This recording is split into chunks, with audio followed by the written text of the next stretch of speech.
ॐ अज्ञानतिमिरन्धस्य ज्ञानञ्जनशलाकया चक्षुर्मिलितं येन तस्मै श्रीगुरुवे नमः। वाञ्छाकल्पतरुभ्यश्च कृपासिन्धुभ्येव च पतितानां पावनेभ्यो वैष्णवेभ्यो नमो नमः। नमो महावदन्याय कृष्णप्रेमप्रदायते कृष्णाय कृष्णचैतन्य नाम्ने गौरात्मिने नमः। हे कृष्ण करुणा सिन्धु दीनबन्धु जगत्पते गोपीश गोपिकान्तं राधाकान्तं नमस्तुते। तप्त कांचन गौरांगी राधे वृंदावनेश्वरी वृषभानुसुते देवी प्रणमामि हरिप्रिये। वृंदाय तुलसी देव्यै प्रियाय केशवश्च कृष्ण भक्ति प्रच देवी सत्यवक्ते नमो नमः। श्री कृष्ण चैतन्य प्रभु नित्यानंद श्री अद्वैत गदाधर शिवसति गौर भक्त वृंद। हरे कृष्णा कृष्ण कृष्णा हरे हरे हरे राम राम राम हरे हरे। सर्वप्रथम मैं अपने शिक्षा गुरु नित्य लीला प्रविष्टों विष्णुपाद अष्टोत्तर षट श्री श्रीमद् भक्ति वेदांत श्री नारायण गोस्वामी महाराज जी के चरणों में दंडवत प्रणाम करती हूँ। तत्पश्चात सभी गुरु वर्गों के चरणों में दंडवत प्रणाम करती हूँ।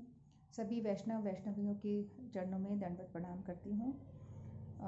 गुरु जी के साथ हमारा बहुत ज़्यादा संग नहीं हो पाया, पर जितना भी हमने उनसे सीखा है, जितना भी हमारा उनके साथ कभी जब भी मिलना हुआ था, उनके दर्शन जब भी होते थे, तो इन सब को मैं अपने शब्दों में समेटने की कोशिश करूँगी।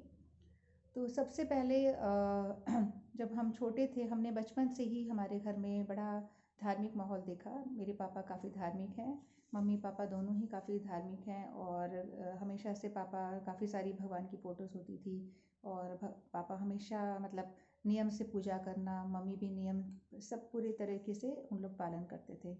बट एकांकी भक्ति के बारे में उनको नहीं मालूम था, और बहुत अच्छे से पूजा पाठ व्रत वगैरह चलते थे। और फिर भैया हमारे जो फूफा जी दिल्ली में रहते थे, कश्यप फूफा जी, उनके कांटेक्ट में आए, और किस तरह से गुरुजी से मिलना हुआ। तो कश्यप फूफा जी से उन्होंने काफ़ी, उनके थ्रू ही वो गुरुजी से मिले, और कई चीज़ें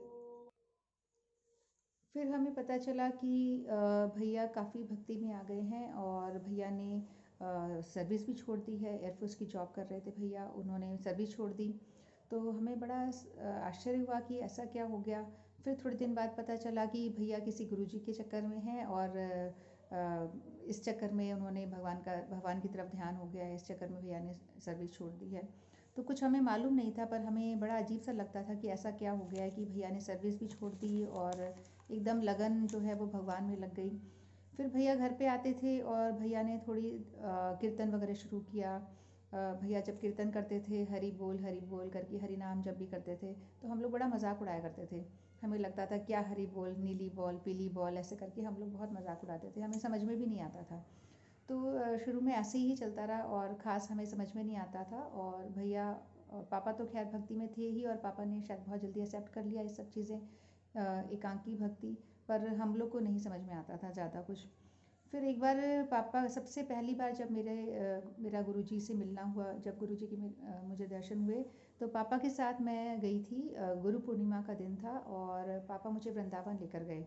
हम लोग जामनगर में रहा करते थे, गुजरात में। तो वहाँ से हम लोग गए वृंदावन। तो मैं काफ़ी टायर्ड, थक चुकी थी, बस में हम लोग गए थे, और बहुत थकान, और मुझे मेरी तबीयत भी ख़राब हो गई, वॉमिटिंग हो रही थी। बड़ी मुश्किल से हम लोग मठ में पहुँचे। तो मुझे लग रहा था कहाँ आ गई मैं, कहाँ फंस गई। मतलब मेरे में कोई ऐसे कोई श्रद्धा कुछ भी नहीं थी, बस पापा के साथ मैं चली गई थी। और पर वहाँ जाके मुझे बहुत अच्छा लगा। जब मैं मठ में गई, मैंने सभी वैष्णवों के दर्शन किए, और देखा कि कितनी लंबी लाइन थी, कितने सारे लोग लाइन में लगे थे गुरुजी के दर्शन करने के लिए। तो तब मैंने पहली बार उनके दर्शन किए थे, और मुझे बहुत ही अच्छा लगा। मतलब एक तेज सा था उनके चेहरे पे, और बहुत बहुत ही अच्छा लगा। और सबको वो कोशिश कर रहे थे, सबको पर्सनली अटेंड कर रहे थे, जबकि इतने सारे लोग थे वहाँ पे। तो उस दिन मुझे हरि नाम मिल गया, और उसके बाद धीरे धीरे मेरे को श्रद्धा जागी, और धीरे धीरे मैं हरि नाम करने लग गई। बाकी कुछ मुझे ज़्यादा समझ में आता नहीं था, तो हरि नाम करते रही मैं। और फिर बाद में मेरी शादी की बातें चल रही थी, लड़का देख रहे थे मेरे लिए। हम लोग गुजरात में रहते थे, और हम लोग कास्ट में लड़का देख रहे थे, तो वहाँ तो कोई कास्ट वाले भी मिलते नहीं थे, तो बड़ी दिक्कतें आती थी। वहाँ से हम कभी आ रहे हैं, कभी लड़का देख रहे हैं, फिर चले जा रहे हैं वापस, तो मतलब बड़ी परेशानियाँ आती थी। तो फिर एक बार हम दिल्ली में गए थे भैया के घर, तो वहाँ शायद मुझे ध्यान नहीं किसके घर में प्रोग्राम था, तो वहाँ भैया लोग हमें किसी प्रोग्राम में ले गए थे जहाँ गुरुजी थे, गुरुजी का ही कोई प्रोग्राम था। तो वहाँ पे गुरुजी से मेरे सेकेंड टाइम दर्शन हुए, मैंने उनके दर्शन किए और मेरे को कुछ पता नहीं था कि क्या पूछना होता है, क्या करना, ज़्यादा कुछ ज्ञान भी नहीं था। भैया ने मुझे मिलवाया उनसे और भैया ने बोला कि गुरुजी इसकी शादी नहीं हो पा रही है। तो मुझे बड़ा गंदा सा लगा कि ये क्या पूछ रहे हैं, भैया ने क्या बोला मतलब, तो मुझे बड़ा गंदा लगा उस समय। पर गुरुजी ने कहा अच्छा शादी नहीं हो पा रही, हो जाएगी। उन्होंने मेरे सर पे हाथ रखा और बोला हो जाएगी, बस इतना बोला और ज़्यादा हमारी कोई बात नहीं हो पाई। पर मुझे अच्छा नहीं लगा, मुझे लगा कि क्या गुरुजी से कुछ मतलब अच्छी कुछ कुछ ज्ञान की बातें पूछनी चाहिए थी, और मतलब मेरा तो कोई इंटरेक्शन नहीं हुआ, मेरे को कुछ भी स्पेशल कुछ नहीं, बस मैंने कीर्तन अटेंड किया और कुछ भी प्रवचन वगैरह शायद मैंने नहीं करे थे, तो तभी भी ज़्यादा कुछ नहीं हुआ। बट ठीक है, उन्होंने बोला शादी हो जाएगी और सच में ही कुछ ही समय के बाद मेरे पूरा माहौल सा बनने लग गया। और फिर हम लोग जयपुर आए और लड़का देखने के लिए, और उसके बाद धीरे धीरे मेरी सगाई फिक्स हुई। और सगाई फिक्स हो गई तो सगाई के बाद जो मेरे हस्बैंड बिल्कुल भगवान को नहीं मानते थे। तो सगाई के समय हमारी सगाई हो गई, उसके बाद भैया नहीं मिले थे, पापा ने कुछ फिक्स कर दिया था, थोड़ा सा रोका वगैरह शायद करते हैं जो, तो भैया मिलने आए। भैया को लड़का देखना था और मेरे हस्बैंड की तरफ से भी कुछ लोग थे रिलेटिव्स, उन लोग को फिर मिलना था, तो फिर से हमारी मीटिंग हुई। तो वहाँ उस मीटिंग में भैया की और भैया जो अजय प्रभु हैं उनकी और मेरे हस्बैंड की मीटिंग हुई पहली बार। और वहाँ पे हम लोग तो अलग रूम में बैठे थे, लड़की और लेडीज़ हम लोग अलग रूम में बैठे थे, और भैया लोग दूसरे रूम में बैठ के उन लोगों ने इतनी देर डिस्कशन किया, इतनी देर पता नहीं क्या, उनका भगवान का टॉपिक शुरू हो गया और मेरे हस्बैंड मानते नहीं थे। तो इसी टॉपिक पे शायद कई घंटों तक उन लोग डिस्कशन करते रहे, कई घंटों तक चर्चा चलती रही, और हमें लग रहा था ये हो क्या रहा है। हम सगाई वाला सीन था और पता नहीं बात कहाँ की कहाँ चली गई, और बहुत लंबी लंबी उनकी बहुत तेज़ तेज़ आवाज़ें आ रही थी, तो हमें लग रहा था कि हो क्या रहा है। फाइनली जो भी सेटअप हुआ, और अभी तक मैं सिर्फ माला करती थी, मुझे कुछ और पता नहीं था, सिर्फ माला मैं कोशिश करती थी, 2 या 4 माला मैं रेगुलर करने की कोशिश करती थी। और दीक्षा लेने के बारे में मैंने सोचा भी नहीं था, कि मैं सोचती थी कि दीक्षा लूँगी पता नहीं कैसा घर मिलेगा, क्या होगा। अभी तो खैर सगाई हो गई थी, पर फिर भी मुझे ऐसे कुछ क्लियर नहीं था कि कैसे लोग होंगे, मुझे करने देंगे नहीं करने देंगे, और वैसे भी राजस्थान में तो बहुत रेस्ट्रिक्शंस होते हैं। और सीकर में मेरी सगाई, मतलब सीकर का मेरे हस्बैंड सीकर के हैं, तो काफ़ी रेस्ट्रिक्शंस होते हैं, तो मुझे लगा कि इन लोग करने नहीं देंगे, फालतू मैं बाद में ही लूँगी, अभी दीक्षा नहीं लेती हूँ, हरि नाम की ही मैं पूरी कोशिश करूँगी, मैं जितना कर पा रही हूँ तो करूँ। तो फिर मेरी शादी हुई, और शादी के बाद मैं सोच रही थी कि पता नहीं कैसा क्या घर होगा, पर जैसे ही मैंने अपने ससुराल वाले घर में एंटर किया, गेट पे मैं घुसी हूँ, घुसते ही सामने बिल्कुल रूम था, बिल्कुल पूजा रूम उनका सामने ही था, और वहाँ गोपाल जी बैठे हुए थे। तो मुझे इतना अच्छा लगा, मतलब गुरु जी की कृपा थी, उनने शायद सोचा होगा कि इसकी है थोड़ी बहुत श्रद्धा, तो अपने आप ही आगे से आगे काम बनता गया। मतलब मैं इतनी खुश हुई कि यहाँ पे गोपाल जी बैठे हुए हैं, मतलब गोपाल जी हैं इनके घर में, तो इट मीन्स सब कुछ बहुत अच्छा है, तो मुझे बहुत खुशी हुई। फिर रिस्ट्रिक्शंस तो थे ऑफ कोर्स, राजस्थान में होते ही हैं काफ़ी रिस्ट्रिक्शंस, बट उन्होंने मुझे माला करने के लिए कभी मना नहीं किया, मेरी सासू जी ने, और ना ही मेरे हस्बैंड ने, जबकि मेरे हस्बैंड बिल्कुल इतना कुछ मानते नहीं थे, ज़्यादा कुछ। तो मैं माला कंटिन्यू करती रहती थी उसमें, मतलब जो भी मेरा जो दिन का नियम था उसे मैं पूरा करने की कोशिश करती थी। 16 तो नहीं करती थी, पर 4 या 6 जितनी भी मेरी से हो पाती थी मैं कोशिश करती थी उतना करने की।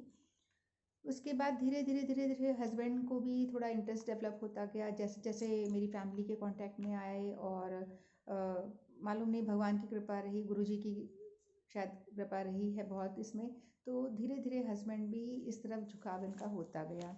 और फिर हम लोग मम्मी पापा, इत्तेफाक रहा कि हम लोग मम्मी पापा के घर के पास ही हमने घर लिया। मेरे बच्चे मम्मी पालती थी, मम्मी के पास ही छोड़ती थी, मैं जॉब करती हूँ तो मम्मी के पास छोड़ के जाती थी, तो वहीं पास में घर लिया, और हम लोग पापा लोग के साथ वृंदावन आने की कोशिश करते थे।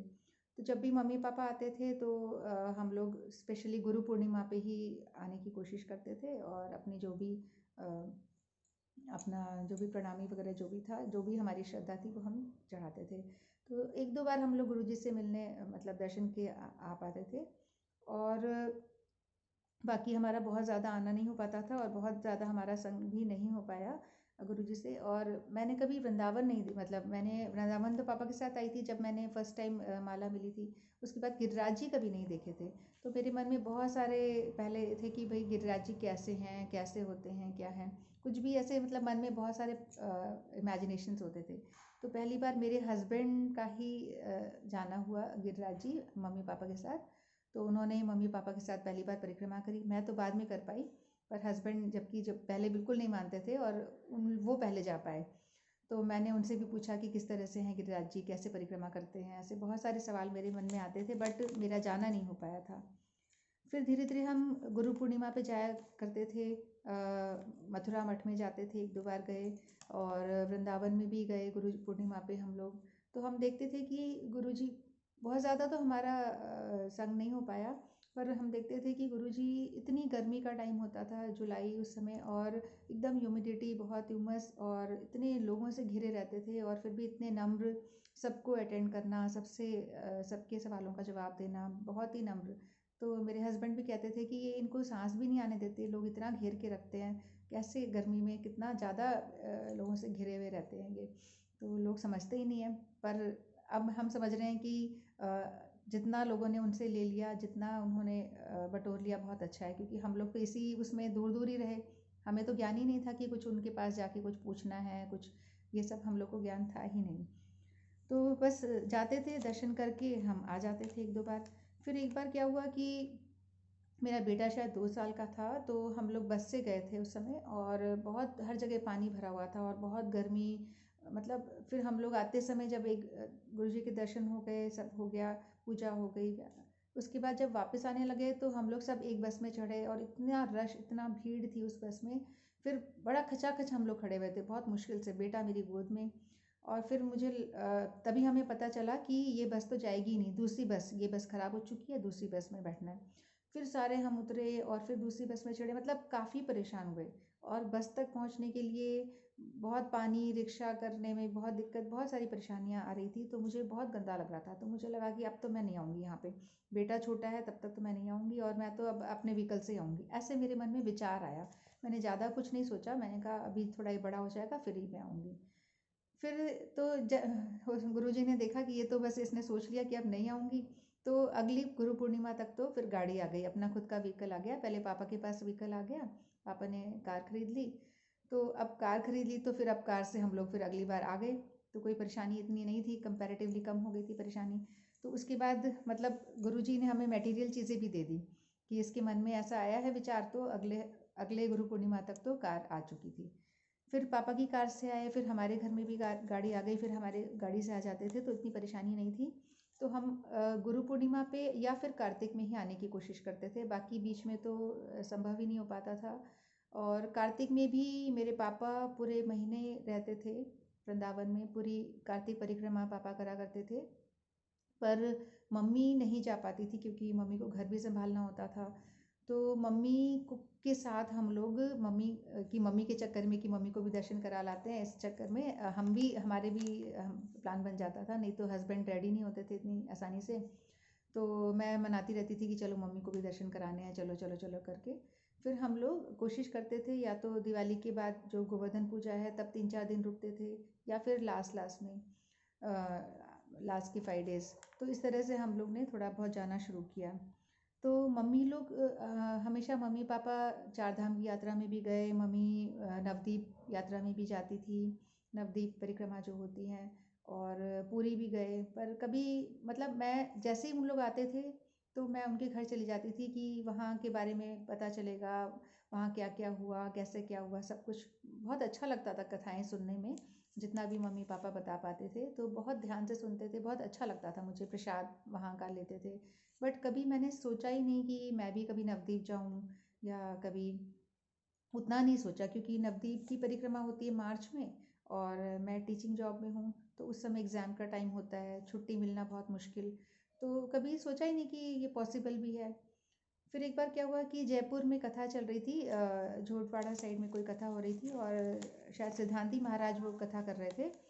तो सिद्धांती महाराज को बीच में कहीं जाना पड़ा, तो फिर बीच में एक दो दिन राधानाथ प्रभु जी ने कथा करी। तो राधानाथ प्रभु जी से हमारे साथ बातचीत हुई उनकी। तो उन्होंने मुझसे पूछा कि आप नवद्वीप नहीं गए कभी? तो मैंने कहा नहीं। तो कहते नवद्वीप जाना, वहाँ ज़रूर जाना चाहिए। तो मुझे तब थोड़ा सा लगा कि मैंने कहा मैंने कभी सोचा ही नहीं कि वहाँ भी जाना चाहिए, कभी दिमाग में ही नहीं आया कि मतलब उतनी हिम्मत ही नहीं करी, हस्बैंड भी नहीं जाएंगे, नहीं परिस्थितियाँ नहीं है, ऐसे सोचती रह गई। फिर उस दिन मैंने सोचा कि सच में नवद्वीप मुझे जाना है, क्योंकि गुरुजी अब रहे नहीं थे इस दौरान, गुरुजी नहीं थे, बट मतलब मुझे ऐसा लगता था कि उनके साथ हम जा ही नहीं पाए, हमने कभी सोचा ही नहीं, कभी दिमाग में विचार ही नहीं आया कि हमें नवद्वीप भी जाना चाहिए था।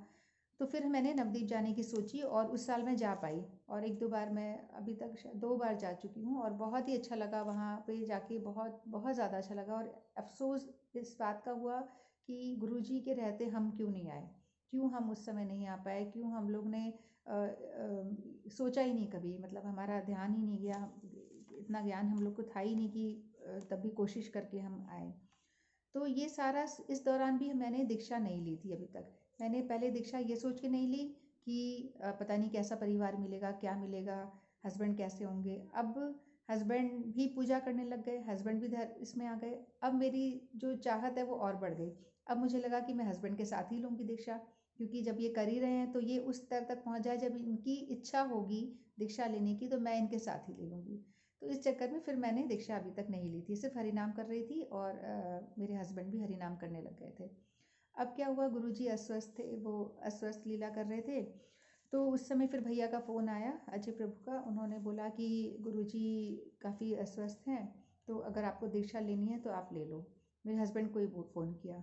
तो हस्बैंड ने अभी तक सोचा नहीं था शायद दीक्षा लेने के लिए, मेरे से डिस्कस नहीं किया था इस बारे में, बट फिर उन्होंने बोला कि ऐसे ऐसे भैया का फ़ोन आया है तो अपन चलते हैं दोनों।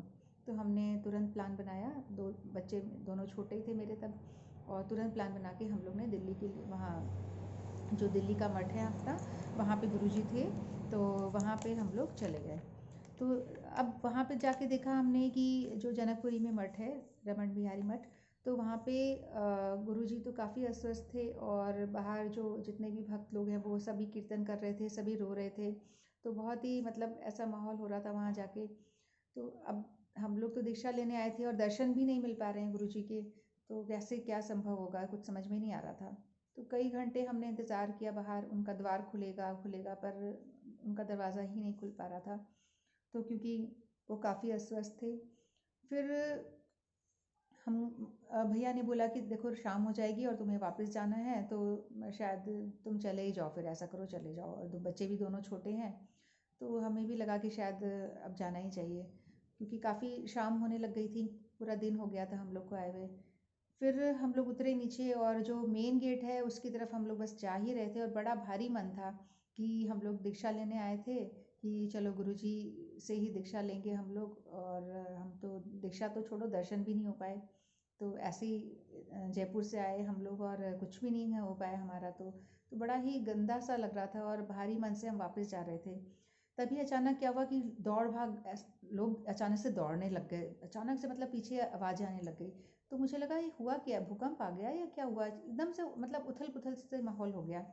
तो मैंने कहा ये हुआ क्या, तो मैंने पीछे देखा, मैंने कहा क्या हुआ है।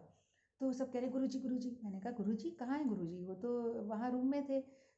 तो बोल रहे नहीं नहीं वो गुरुजी आ गए, गुरुजी आ गए। तो मुझे लगा, बड़ा आश्चर्य हुआ कि गुरुजी कहाँ आ गए। फिर उनने बोला कि वो देखो ऊपर, मतलब गेट, जो मेन गेट वाली जो रोड है वहाँ पे से दर्शन हो रहे थे, गुरुजी ऊपर बैठे हुए थे और बालकनी में आ गए थे अपने भक्तों को दर्शन देने के लिए। हमारे जैसे जो लोग, बिल्कुल हम लोग बिना दर्शन के बाहर जा रहे थे, इतना मतलब लग रहा था कि, हाँ सॉरी बताना भूल गई मैं, दीक्षा तो मुझे मिल गई थी। माधव महाराज जी ने गुरुजी के हाथ लगवा के और दीक्षा मुझे दे दी थी, उन्होंने मुझे बता दिया था, वो हो गया था। बट दर्शन नहीं हो पाए थे गुरुजी के, दीक्षा तो दे दी थी उन्होंने दोनों को, हस्बैंड को और मुझे, दोनों को माधव महाराज जी ने भिजवा दिया था हाथ लगा के उनका। तो ऊपर दर्शन नहीं हो पाए थे। तो फिर अब हमने देखा, अरे मैं तो मतलब समझ में नहीं आया मुझे कि ऐसा कैसे हो सकता है, अचानक से मतलब वो बाहर आ गए और इतने बढ़िया दर्शन, वहाँ पे बाहर आ गए और आराम से ऐसे करके सबको आशीर्वाद दे रहे थे। और हम सभी लोगों ने रोड पे ही सभी ने प्रणाम किया उनको। सब लोग साष्टांग प्रणाम कर रहे थे वहीं रोड पे ही सही, और वो ही शायद लास्ट दर्शन थे हमारे। तो गुरुजी ने बड़ी कृपा करके मतलब हमारे लिए ही बाहर आए, जबकि वो काफ़ी अस्वस्थ थे उस समय। और बहुत ही मतलब मुझे लगा, बहुत अच्छा लगा कि ऐसा भी हो सकता है कि हमारे दिल की बात जो हम सोच रहे हैं कि वो उन तक पहुंच गई, और वो हम जैसे लोगों को दर्शन देने के लिए एकदम से बाहर आ गए। तो ये बहुत ही मुझे मतलब हार्ट टचिंग लगा कि ऐसा भी हो सकता है क्या। उसके बाद बस हम लोग, मेरे को हमेशा यही अफ़सोस रहा, तभी भी हमें इतना कुछ ज्ञान कुछ था ही नहीं, मतलब बहुत ज़्यादा कुछ नहीं था, बस माला कर लेती थी। अब जब गुरुजी नहीं हैं फिज़िकल रूप में, अब मुझे ज़्यादा लगता है कि हम लोगों ने क्यों उस समय, क्यों हम लोग मतलब अज्ञानता में रहे, क्यों लॉस्ट रहे, क्यों कुछ नहीं किया, जबकि मम्मी पापा हमेशा जाते रहते थे, तो भी कभी ऐसा नहीं कि हम भी जाने की कोशिश करें। बस कभी कभार हम लोग वृंदावन गए हैं, कभी कभार, बहुत ज़्यादा किसी परिक्रमा, मुझे लग रहा है एक परिक्रमा शायद हमने कार्तिक वाली गुरुजी के साथ करी है, जब गुरुजी थे उनके समय में, बाकी हम लोग नहीं कर पाए। अब बाद में ही हम लोग थोड़ा बहुत हमें इस तरफ झुकाव हुआ है, और नवद्वीप भी गई हूँ मैं, और पुरी भी गए, बहुत अच्छा लगा पुरी में भी स्टे। पर ये जो भी कुछ है उनका ही सिखाया हुआ है, उनका ही है जो अभी हम लोग कुछ कर पा रहे हैं। और गुरुजी की कृपा से ही यहाँ पे 3 बार हम लोग भागवत कथा करा चुके हैं। श्रीधर महाराज जी ने करी थी और बहुत ही बढ़िया रही, बहुत अच्छी, और आगे भी हम लोग कोशिश करेंगे। तो मैं तो सबसे यही कहना चाहूँगी कि हम जैसे लोग जो मतलब उस समय ऐसे ही रह गए, जो अज्ञानता की वजह से हम लोग कुछ नहीं कर पाए, बट अभी भी हम लोग उनकी जो बुक्स वगैरह हैं, उनने जो ग्रंथ लिखे हैं और उनके जो वीडियोस हैं उनको देखें और उनको सुने, किताबों को पढ़ें और ज्ञान अर्जित करने की कोशिश करें। मैं भी नहीं कर पाती हूँ, मैं बिल्कुल बहुत, मैंने कोई उनके ग्रंथ नहीं पढ़े हैं ज़्यादा, बट मैं कोशिश करूँगी और करती हूँ। बाकी मैं सबसे यही कहना चाहूँगी कि कोशिश करें, समय निकालें थोड़ा सा, और हरि नाम ज़रूर करें, क्योंकि हरि नाम, हम और कुछ करें चाहे ना करें, हरि नाम तो हम कर ही सकते हैं। तो वो हम लोग नियम ज़रूर बना के रखें, और जो भी हमने नियम बनाया है, 16 का बनाया है तो 16 पूरा हम करें। दीक्षा ले रखी है तो 16 करने की कोशिश करें, और ज़्यादा कर रहे हैं तो बहुत ही अच्छी बात है। और गुरुजी की कृपा से घर में मेरे सब कुछ अच्छा है, हस्बैंड भी बहुत अच्छी भक्ति कर लेते हैं, हरि नाम कर रहे हैं। एक बेटा है, एक बिटिया है, बिटिया भी हरि नाम करने की कोशिश करती है। बेटा ज़्यादा नहीं कर पाता, बट फिर भी है इस तरफ उसका झुकाव, और सब कुछ बहुत अच्छा है। तो मैं सबसे ये कहना चाहूँगी कि उनकी जो भी शिक्षाएं हैं, जो भी उन्होंने ग्रंथ वगैरह लिखे हैं, जो वीडियोस हैं, उन्हें देखें, और ज़्यादा से ज़्यादा हम लोग इस तरफ आने की कोशिश करें और दूसरे लोगों को भी लाने की कोशिश करें।